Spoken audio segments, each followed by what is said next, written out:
Hi class, here's a short video on how to use the small angle formula, or sometimes called the small angle approximation, and how to do your first math assignment for this online astronomy class. This is really one of the very important equations and math formulas that we use in astronomy, and it's presented in the first chapter of our textbook. And let me just get started by describing what you can do with it. Here's the equation right here in the assignment. Let me show you another slide right here. This really describes what this equation is all about. If you're an observer here, so imagine this is you, and you look at an object, so this is a circular object, but it doesn't have to be a circular object, but this could be a planet or something like that, or a galaxy. The size of the object we list as this symbol uppercase D. You can kind of think of that as the diameter of a circular object. And the distance from the observer, you, to the object, we represent as lowercase d. And this thing right here, this is a Greek letter alpha. This represents the angle that this object subtends as viewed by this person. And picture is worth 1,000 words. When you look at a little diagram like this, when you look at an object, it subtends some number of degrees or a fraction of a degree. In astronomy, we tend to use, we're going to be looking at things that are very, very small in angle, so things that are much smaller than 1 degree. And so we actually use smaller units of angle, the arc second and the arc minute.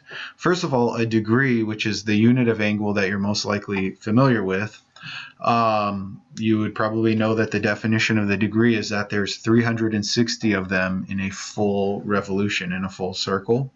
And a way to visualize how big 1 degree is, and you can do this while you're watching the video, is hold your arm out fully extended, put your pointer finger straight up, and the width of your pointer finger, kind of near your nail, the width of your finger held at arm's length subtends about 1 degree, and that's how you can you kind of judge how big things are just by holding your finger at arm's length and then comparing it. A degree is very large in astronomy. There are very few things that are degrees in size. In fact, some of the more familiar things like the moon and the sun, by coincidence, they're both about the same angular size as viewed from Earth, and they're both about 1/2 degree. But when we look at things like planets and galaxies, these are going to be much smaller than 1 degree, so we use smaller units of angle. If you take 1 degree and you divide it by 60, so you break it up into 60 smaller segments, each one is 1 arc minute. So 1 arc minute is a 60th of a degree, and this is interesting because 1 arc minute, fairly small angle, that's about the resolution limit of the human eye. Your eye can see objects which subtend angles as small as 1 arc minute, but not smaller than that. If you want to resolve objects smaller than that, you'd have to use a telescope. If you take 1 arc minute, which is a 60th of a degree, and you divide 1 arc minute by 60, you get a even smaller unit of angle called an arc second. And so that's a very small unit of angle, and that is about usually the resolution limit of a good telescope. It could resolve things down to about an arc second in size. Let's put those two together. There's 60 arc minutes in 1 degree, and there's 60 arc seconds in 1 arc minute, and therefore there are 3,600 arc seconds in 1 degree. And the names are meaningful. You could probably also piece together the fact that there are 3,600 seconds in 1 hour. In a similar way, there's 3,600 arc seconds in 1 degree.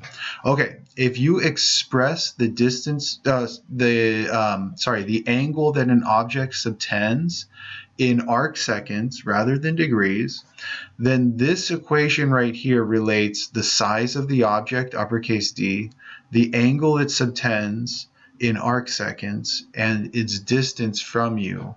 And you can use any unit of distance you want. So this could be in kilometers, or it could be in more appropriate units in astronomy. A lot of times we use light years or parsecs. You'll read about those in chapter 1.